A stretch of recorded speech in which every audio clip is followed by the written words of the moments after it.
तो दोस्तों यूक्रेन और रशिया के इस लड़ाई में दावा किया जा रहा है कि रशियन नेवी को काफी बड़े बड़े नुकसान हो रहा है। अब तक के रिपोर्ट के मुताबिक रशियन नेवी के अब तक जिन जहाजों का नुकसान हुआ है उनमें स्टैट्रोव, मॉस्कोवा, 5 रैप्टर क्लास के पेट्रोल बोट, सिरना क्लास के लैंडिंग क्राफ्ट, वेसेली क्लास के जहाज और D-106 लैंडिंग क्राफ्ट शामिल है। हालांकि दोस्तों ये ऑफिशियल रिपोर्ट है, जबकि कुछ अनऑफिशियल रिपोर्ट में बताया जा रहा है कि इस लड़ाई में रशिया के करीबन 21 जहाज आइदर डूब गया है या फिर बुरी तरीके से क्षतिग्रस्त हुआ है। ऐसे में रिपोर्ट में यह भी बताया जा रहा है कि रशिया के ब्लैक सी फ्लीट में जहाजों के अब कमियां महसूस होने लगा और इस कमी को दूर करने के लिए रशिया की तरफ से चाइना से कुछ कॉर्बेट, फ्रिगेट और डिस्ट्रॉयर जैसे जहाजों को ऑर्डर किया जा सकता है। दोस्तों आज के इस वीडियो में आप लोगों को बताऊंगा कि यूक्रेन और रशिया के इस लड़ाई में क्या ऐसा सिचुएशन आ गया है जब रशिया के जहाजों के कमी महसूस होने लगा और रशिया चाइना जैसे देशों से जहाजों को हासिल करने का प्रयास कर रहा है। जबकि वीडियो में यह भी बताऊंगा कि चाइना क्या रशिया को इस मामले में मदद कर सकता है और क्या चाइना रशिया को जहाज देगा।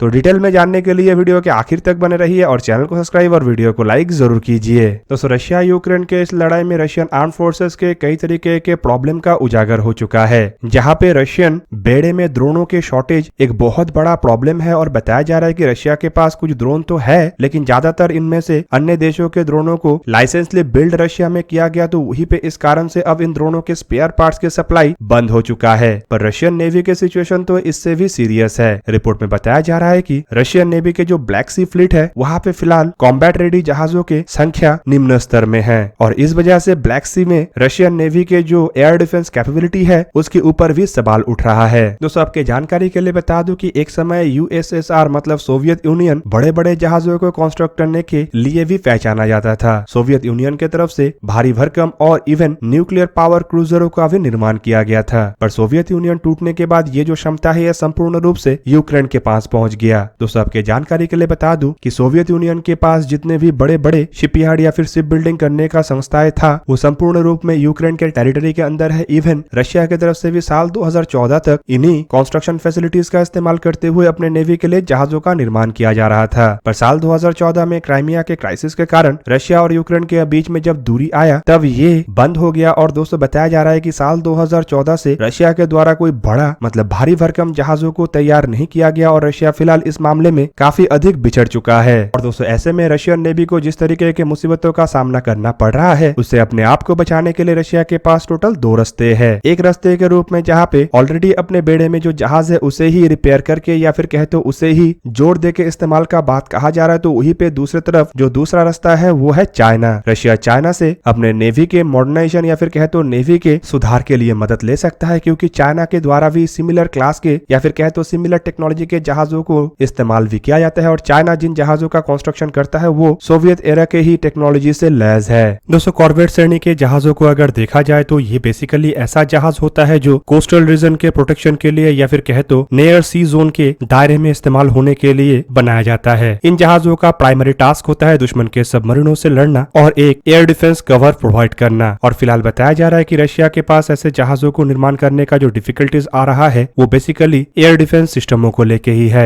रशिया जो प्लान को आगे बढ़ा रहा है उसमें अपने बेड़े में ऐसे जहाजों को आधे समय के अंदर शामिल करना शामिल है। रशिया ऐसे जहाजों को अपने बेड़े के लिए बनाना चाहता है जो एयर डिफेंस कैपेबिलिटी में मजबूत हो और कोस्टल जोन में रशिया के क्षेत्र को दुश्मन के हवाई जहाज और अन्य थ्रेट से फ्री रख सके। दोस्तों एक तरफ जहाँ पे रशिया के खुद के ऐसे जहाज निर्माण करने का चर्चा हो रहा है, तो वहीं पे रशिया के एक्सपर्टों के मन में चाइना के ऐसे सिमिलर क्लास के जहाजों के एक्सपोर्ट वर्जनों को भी शामिल करने का एक जिक्र किया जा रहा है। दोस्तों आपके जानकारी के लिए बता दूं कि चाइना के टाइप 056 और टाइप 056A एयर डिफेंस कॉर्बेटों को लेके रशिया के अंदर काफी अधिक इंटरेस्ट है, जो कि एक 1500 टन वजन के ऐसा जहाज है जो हाई स्पीड मतलब करीब 28 नॉट्स के रफ्तार से आगे बढ़ सकता है। इवन चाइना का दावा यह भी है कि इन जहाजों में चाइना की तरफ से स्टेल्थ टेक्नोलॉजी का इस्तेमाल किया गया है। रशियन एक्सपर्टों का यह भी कहना है कि इस जहाज के डिजाइन असल में मॉड्यूलर डिजाइन है, जिस वजह से इसे मॉडिफाई करना और रिक्वायरमेंट के हिसाब से कस्टमाइज करना आसान है। इस जहाज में 76 मिलीमीटर के एक गन को माउंट किया गया है, जबकि ये जहाज 4 YJ-38 एंटी शिप मिसाइल से लैस है जिसका रेंज 160 किलोमीटर है। जहाज में HQ-10 शॉर्ट रेंज सीरीज के मिसाइल है और ये जहाज टोटल 8 ऐसे एंटी एयरक्राफ्ट मिसाइलों को होल्ड कर सकता है। जहाज में 2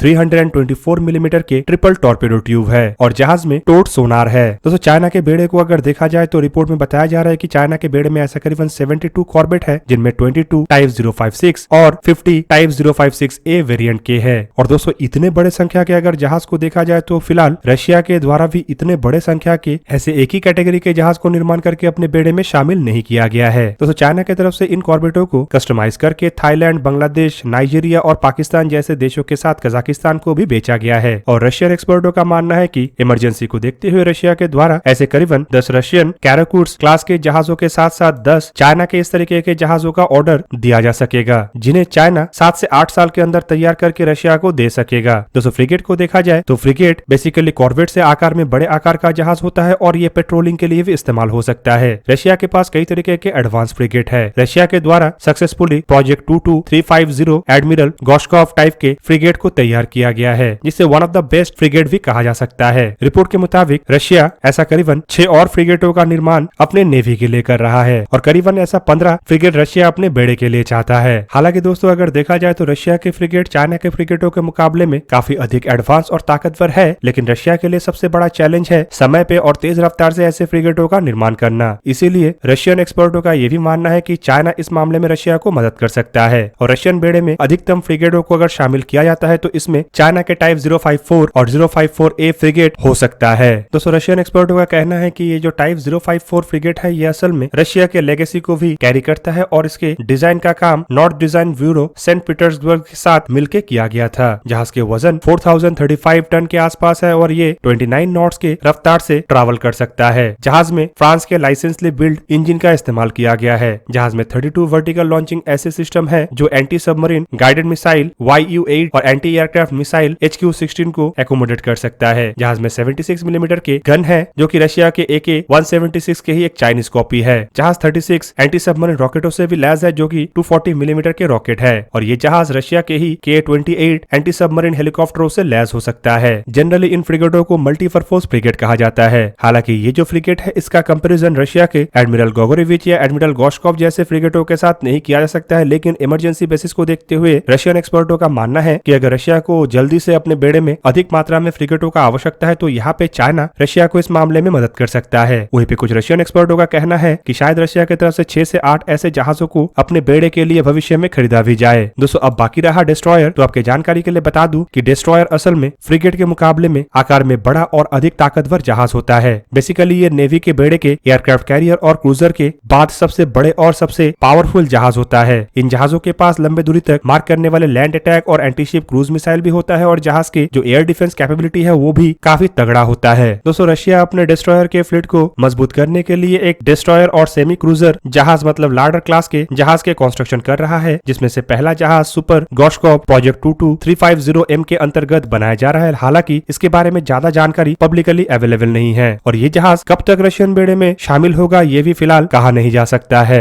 रशियन बेड़े के अगर प्रेजेंट डिस्ट्रॉयरों को देखा जाए तो ये काफी पुराना है और ज्यादातर सोवियत जमाने के ही डिस्ट्रॉयर है। ऐसे में डिस्ट्रॉयरों की आवश्यकताओं को ध्यान में रखते हुए रशियन एक्सपर्टों के नजर में चाइना के टाइप 052D डिस्ट्रॉयर है जो बेसिकली चाइनीज नेवी के लिए ही बनाया जा रहा है और रिपोर्ट के मुताबिक चाइना ऐसे 25 जहाजों को अपने बेड़े में शामिल करना चाहता है। 7500 टन के ये जहाज 30 नॉट्स के रफ्तार से आगे बढ़ सकता है और इसमें करीबन 64 ऐसे वर्टिकल लॉन्चिंग सिस्टम है जो एयर डिफेंस और एंटी मिसाइल मिसाइलों को दाग सकता है। रिपोर्ट में बताया जा रहा है कि रशिया ऐसे 4 से 6 डिस्ट्रॉयरों को लेके शायद आने वाले समय में सोच विचार करे ताकि अपने नॉर्दर्न और पैसिफिक फ्लीट को मजबूत कर सके। कुल मिला के दोस्तों रशिया की तरफ से अगर चाइना से जहाजों को खरीदने को लेके आगे बढ़ाया जाएगा तो संभावित रशिया बड़े मात्रा में जहाजों को चाइना से खरीद के अपने बेड़े के लिए निर्माण करे ताकि रशिया जो फिलहाल जहाजों के शॉर्टेज से गुजर रहा है उसे पूरा कर सके। तो दोस्तों ये था आज का वीडियो। अगर आपको वीडियो अच्छा लगा तो लाइक कीजिए और मेरे चैनल को सब्सक्राइब कीजिए और साथ में बना हुआ बेल आइकन को भी प्रेस कर दीजिए ताकि आप मेरा वीडियो देख पाए सबसे पहले। जय हिंद।